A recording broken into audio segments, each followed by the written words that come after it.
শুক্রবার সাত সকালে এমনই ছবি নজরে এলো মালদার হরিশ্চন্দ্রপুর ২ নম্বর ব্লকের ইসলামপুর গ্রামে। জানা গেছে, ইসলামপুর মহানন্দা নদীবাঁধ থেকে ইসলামপুর গ্রামের দিকে যাওয়া প্রায় ১ কিলোমিটার রাস্তা দীর্ঘ বহু বছর ধরে বেহাল অবস্থায় পড়ে রয়েছে।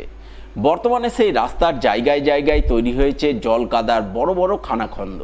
ফলে যানবাহন তো দুরস্ত, পায়ে হেঁটেও চলাচল করা দুষ্কর হয়ে পড়েছে।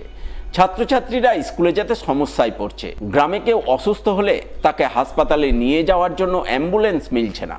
এই সমস্যার কথা গ্রামবাসীরা স্থানীয় জনপ্রতিনিধিদের বহুবার জানিয়েছেন, কিন্তু লাভ হয়নি। তাই আজ রাস্তায় ধানের চারা পুঁতে প্রতিবাদ জানান তারা। তাদের একটাই দাবি, বেহাল রাস্তার হাল ফেরাতে দ্রুত উদ্যোগ গ্রহণ করুক বর্তমান রাজ্য সরকার। আমরা এই জন্যই নামলাম, আমাদের ইসলামপুর বাদ রোড থেকে আমাদের ইসলামপুর মেন রাস্তা, এটা বহু বছর ধরে এই রাস্তার বেহাল অবস্থা। আমরা নেতা মন্ত্রীদের বলেও কোনো সুরাহা পাইনি। এই প্রতিবাদে আমরা আজকে ধান রোপণ করলাম। মানে কি কি সমস্যার মধ্যে আমরা ভুক্তভোগী এই রাস্তা নিয়ে? সমস্যা, বর্ষার দিনে বাইক তো দূরের কথা, আমরা হেঁটেও যেতে পারি না। এই রাস্তা দিয়ে একটা অ্যাম্বুলেন্স, একটা দমকল কখনোই যেতে পারবে না, এমন অবস্থা এই রাস্তার। এই রাস্তা দিয়ে প্রায় কত মানুষের যাতায়াত? প্রায় ১০,০০০ মানে মানুষের, প্রায় 10,000 মানুষ এলাকার মধ্যে রয়েছে। হ্যাঁ, ১০,০০০ প্লাস। কতটি গ্রামের মানুষ যাচ্ছে এই রাস্তা দিয়ে?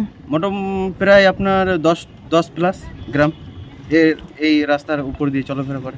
বলছি, এলাকার যারা জনপ্রতিনিধি ওরা তো ভোটের সময় ভোট চাইতে যায়, আপনার কি রাস্তার তখন দাবি করছেন না? অবশ্যই করেছে, কিন্তু কথা দিয়ে রেখেছে, কিন্তু কথা সেটা বাস্তবায়িত করে না। মানে ভোটের সময় শুধু করে আশ্বাস দিচ্ছে, আস্থা দিচ্ছে, কিন্তু বাস্তবে কাজ হচ্ছে না। না না।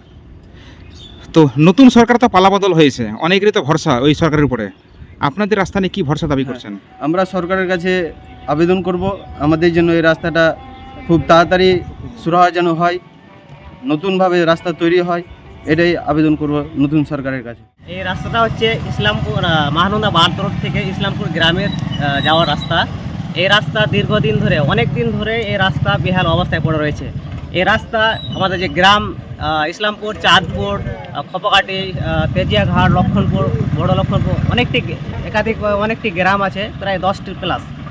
এই গ্রামে হচ্ছে মেন রাস্তা এটা। এখানে এই রাস্তায় বিভিন্ন জায়গায় গর্ত হয়েছে, এমনভাবে গর্ত হয়েছে যাতে বর্ষার দিনে গাড়ি তো দূরের কথা, মানুষ হেঁটেও চলতে পারছে না। বলছি, কতদিন ধরে এই বেহাল রাস্তাটা আপনাদের? প্রায় 10 বছর প্লাস হয়ে গেল।